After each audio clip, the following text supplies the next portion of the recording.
Welcome to meet our volunteers. To kick things off, could you share a little about yourself? Where you grew up, where you are now, where you're going to be, professional path, and any other hobbies. I've been in New Jersey for just over 10 years now. It seems like a minute, but time's passed quite quickly. I met my wife. We met in London and we thought about where we should live, and she has children, so we came here. It was quite an easy decision to come here. And we've lived in New Jersey and love it. I love the winter. We go skiing in the winter. I love the summer. It's hot as you like. I'm quite happy with that. And for a living, I have a UK business. So a lot of my time is spent in front of a computer, Zoom meetings, Teams meetings, submitting things online. From 7 o'clock in the morning till 2, 3 o'clock in the afternoon, I'm sat at the computer, which gets a bit tiresome. And there's nothing better, do you know, than whether it's cooking dinner, chopping onions, frying sausages, or whatever, or the benefit I have to be able to go out and mow somebody's yard or cut their hedge. It's completely different from the day job. The day job is sitting and looking at spreadsheets, you're focusing on that computer, whereas the lawn mowing stuff, it's meeting people, meeting the clients, being out in the sunshine, in the hot weather, as hot as you like, bottle of water, lawnmower, hedge trimmers. I'm as happy as can be. And that time between 3 o'clock and when my wife gets home from work, 7 o'clock, is perfect. There's like 3 hours. I can drive somewhere, do somebody's lawn, have a chat with them, maybe a cup of tea or whatever, bottle of water, finish up, tidy up, and I'm done. So if I could do that every day, I would. I mean, some days there are other things, you need to go shopping and look up stuff.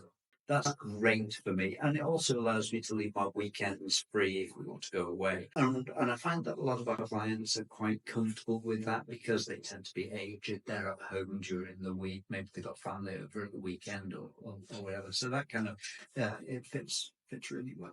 If you could have any superhero power to help you in our landscaping mission, who would it be and why? Right.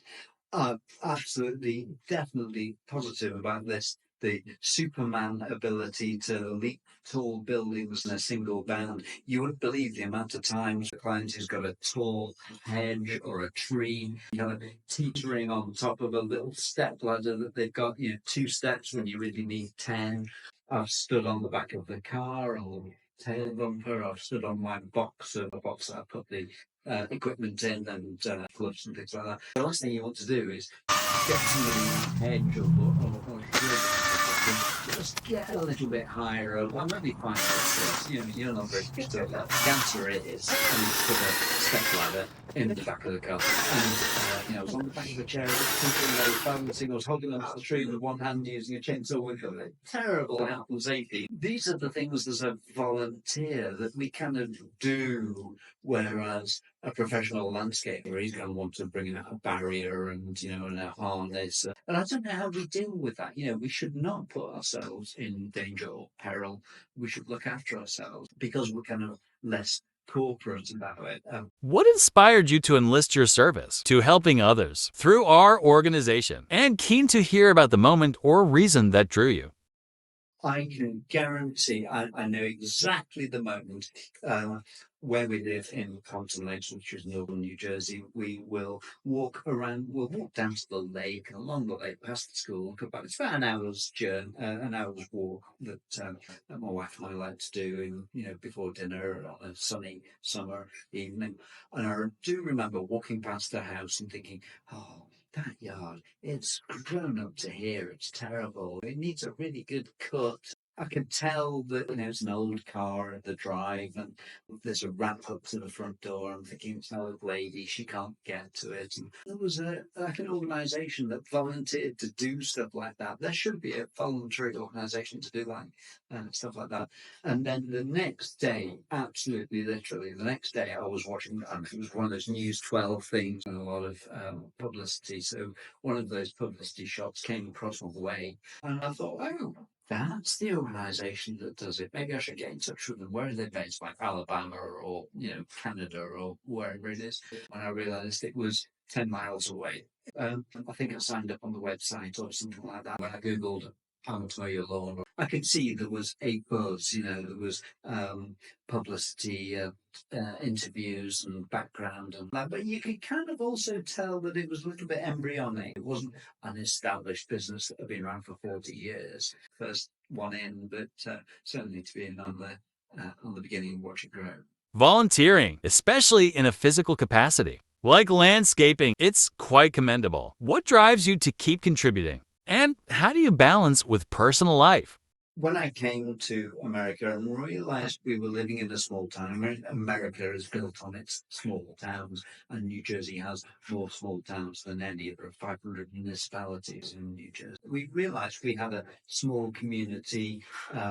We look after our own police, our own fire, our own water, our own town planning, all those. We have our own school district. So that little community is quite important. And I thought, here's an opportunity to step into that community. So we volunteer at the library, we volunteer with the League of Women Voters, and we volunteer when the town has a parade day or the town has a car show. So I'll put a yellow vest on and direct traffic. It's that kind of community involvement, and we get so much out of that. Our neighbours sit in their house watching football and never go out. They said to us, "Wow, you're involved in so much. Why do you do all that when it's not?" Because I don't want to sit around drinking beer, watching football, wasting my life away. I want to meet people and do things. So, and I Want to Mow Your Lawn was one of those things. I realised it was local, it was achievable, it fitted very well with our outdoor lifestyle. We cycle, we ski, we hike, all those things. Actually, one of the other things we volunteer for is trail maintenance with the Trail Commission in New York, New Jersey. And that's almost exactly the same thing. It's clearing trails, cutting back bushes, picking up litter along the way. In that respect, we were already a couple of years into the throw of it. So picking up I Want to Mow Your Lawn was just an extension of that, really. Partly the community thing, partly the outdoor trails, environment, landscape kind of thing. So actually, it fits very well. And as much as I get tired of the volunteering, I get tired of the library because they're an organisation that has bureaucracy and stuff like that. I don't get tired of I Want to Mow Your Lawn, partly because there are new clients, there are new commitments, there are new opportunities. I've been to so many places up and down the state and beyond. The best part about it is meeting a new client because they're all so grateful that you've come out for your time and your efforts. That's the thing that kind of keeps it going. Perhaps we will get a little bit tired of going back to the same place week after week in, week out and doing the same thing. We're not here to be landscape contractors. It's more of a sort of an intervention thing to improve what has become a difficult situation for somebody. Do you remember your first landscaping project with us? What was that experience like? What did you take away? Oh, I do. I think I looked at the website and had all these requests from, at that point, mainly northeastern United States, filtered by my local area or 10 miles radius.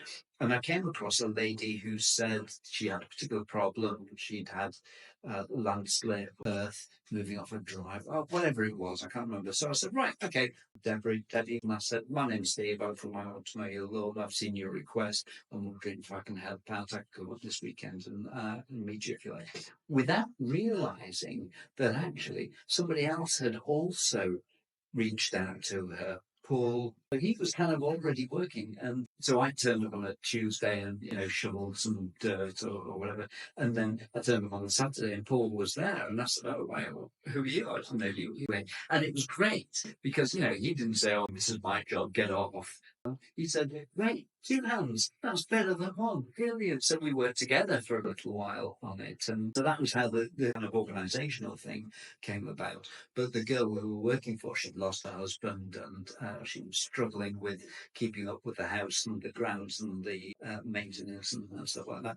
And she was so grateful, the most grateful person I've ever met. And she didn't have anything to give, not that it was required, but she did at one point towards the end of the project when we were just, we nearly finished the tidying up process. project, to the point where it was much easier now to just run a weed whacker across over her rather than fighting back shrubs that were attempting. She gave me a little card that said, "Oh yeah, thanks for all you do. It's really appreciated," and I really appreciated that. It was, yeah, it was a nice little. I've given my time. She's given her gratitude. Honestly believe that she appreciated us. We gave a couple of afternoons a week for about 6 weeks. So for us, it was nothing. You know, I could have spent that time drinking beer and watching the football. It wouldn't have mattered. But for her, it took her from a bad place where she to a good place where she could live her life now. As you know, landscaping involves a blend of skill and artistry. Can you share? How and when did you become interested in landscaping in general? And any new techniques or tools you've mastered since volunteering with us? Yes, definitely. No, when I was in the UK, I had it had grass in the cutting. But also when we moved in, it was overgrown. There was a path through the middle that didn't go anywhere. There were bushes that were grown up out of control. So what I did was calmed all that down and landscaped it myself, just in my own yard, and to the point where I was comfortable and thought, that looks better. And we did a little bit of paving and some drainage. Now, living in a townhouse for the last 10 years, haven't really had the opportunity because we have landscaping contractors that come and, cut the trees down and all that sort of stuff. But I found when I've gone out to our clients' houses, I remember going to this guy called Dave. We met him in Compa. And the first time I mowed his lawn straight up. And then, we had a chat with him, and he said, "My daughter got married once, and I did it in a crisscross, and it looked really nice." And I thought, right, okay, let's give that a go then. So the next, 3 weeks later, I went back, it was you again. And the crisscross didn't, it perfect lawn. There was, tree strokes and things like that. So what I found was actually mowing it in, because it was like it went around the corner with a in it. So I would kind of mow it in a circular quadrant circle fashion, and that looked much better than just in straight lines, because in straight lines, it didn't really fit the shape of the lawn. So, the more times you would go back, you'd think, all right, okay, well, he doesn't care. He's happy for the grass to be short, not long. But there was an opportunity to play a little bit, and yeah, you learn things as you go along. I also learned what poison ivy looks like at his place previously, but yeah, I couldn't identify it straight off. I remember thinking, that looks suspicious. And I got my phone out, and the little app that tells you what species things are. And sure enough, it was poison ivy. And I thought, well, I'm glad I did that now before I waded in and cut it all down and bundled it all up. We've all made that mistake, and I've made it since without realizing. And that's a terrible situation to be in. So, those are the things. Wearing long pants, wearing long sleeves. It's August. It's a beautiful day. The sun's beaming down. I want to be in shorts and a t-shirt, but it's not going to happen. Through your time volunteering with I Want to Mow Your Lawn, met some interesting people? Could you share a memorable story about one of the homeowners assisted? Yes, I do remember going out to one place, and but I remember there being a hose pipe coming down from a faucet into a bucket or something like that, and I didn't realise it was switched on, and it must have been like an extension. As I was going through with the hedge trimmer, cutting the hedge, it clipped the hose pipe, and it was one of those little thin ones. And suddenly there's an eruption of water, and I'm thinking, "Oh my God, what's going on? What have I done here?" To go up on his deck and climb over and switch the faucet off. So, well, right, okay, solve the problem right here, right now. I can't just walk away and leave it, kind of scurried round, and I think we spoke, and, we found that I had a spare one. So I took it to him the next day, literally before he could even realise that it had happened. I thought, right, I don't want him to come back and say, "Oh, you cut my hose pipe, you're responsible, I'm going to sue you." So making that fast response before he'd even realised there was a problem. I turned up at his doorstep and said, "Mate, I did your lawn yesterday. I'm afraid I cut the hose pipe. Here's another one." And it was probably slightly better, it was probably slightly stronger. And he said, Oh my God, he was gobsmacked. He didn't expect somebody to come and cut his yard in the first place. I think it was one of those things that we did for the town of West Orange or South Orange or one of the oranges. Um, so he didn't really know that it was happening. Uh, and B, he certainly didn't expect somebody who had broken something to come back and say and apologise and make good. And he said, "Oh man, you didn't need to do that." I said, "Yes, I did.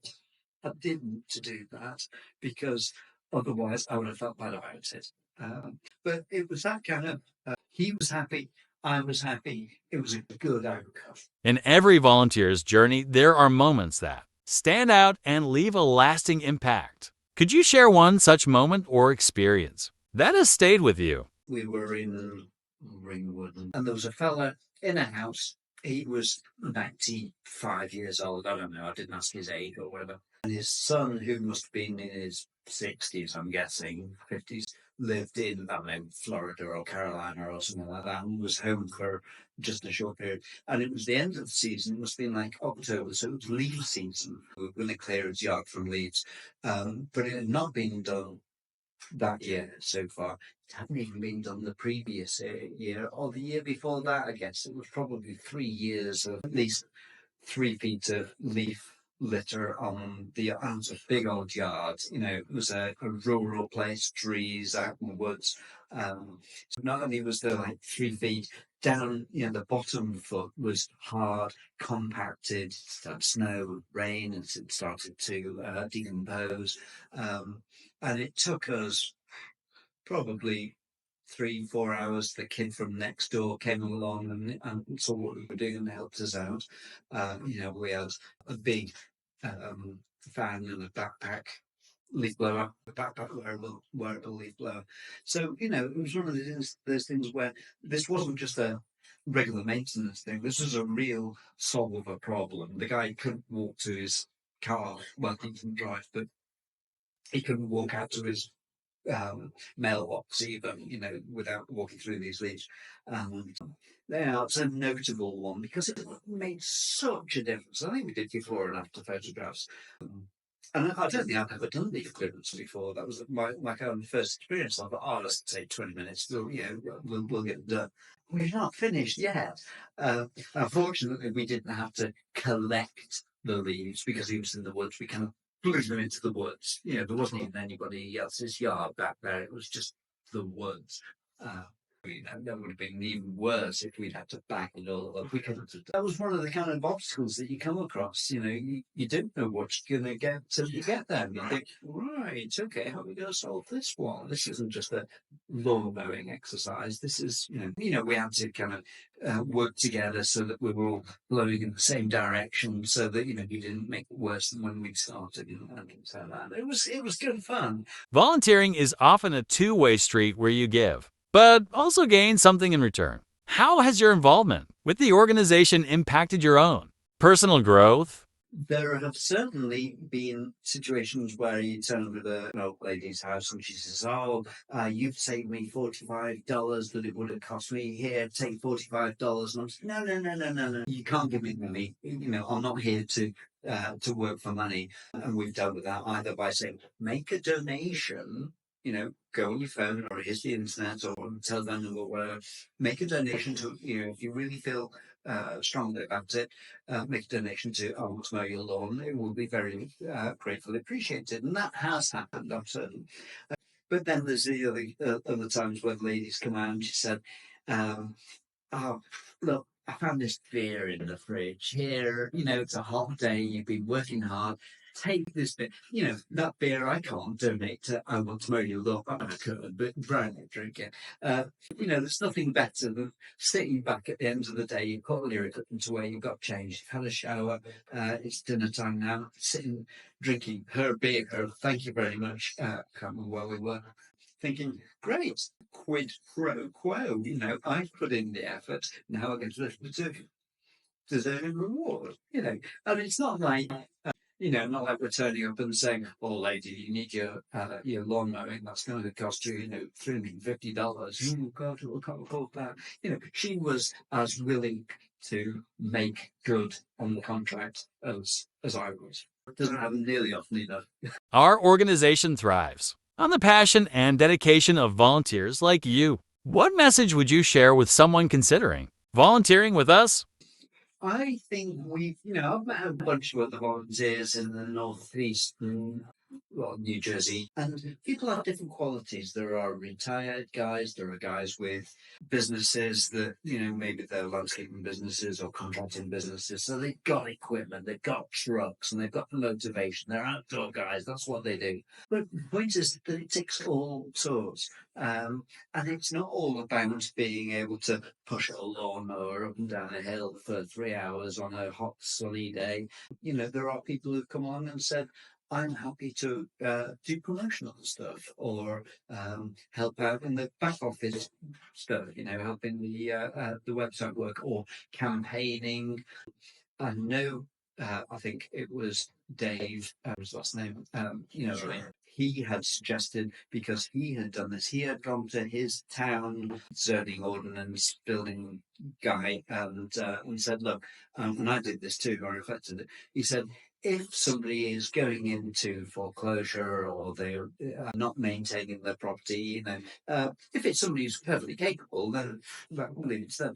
But if it's an old lady whose husband has died and she can't keep up with the maintenance, issue her a citation, call me first. We'll go and sort it out. It's that kind of collaboration with other volunteers. We all learn from each other, and some people have come up with ideas, and I thought, well, that's a good idea. I'm going to do that, and hopefully it works the other way as well. Is there anything else you'd like to share about your journey, whether with us or personally, or any upcoming projects or trips? This is a charity that I'm not bored with. I find it a very easy charity to work with. You do as much or as little as you like. If you want to go out every day, there's opportunities to do that. If you want to do it once a month, then that effort is appreciated as well. I can see, there is a move coming up in our future. In the next couple of months, we're going to move from one county to another in New Jersey. And we do have a little bit of concentration here in Passaic County or Morris, I think. But that's northern New Jersey. There's a bunch of volunteers, which is great because we all know each other a little bit now, and that's nice. But I'm thinking of moving to central Jersey, and I'm not sure whether we've got any volunteers down there. So it's a bit of a hole, a bit of an opportunity. And I'm very much looking forward to the opportunities that will give new people and new old ladies, and so I think the future is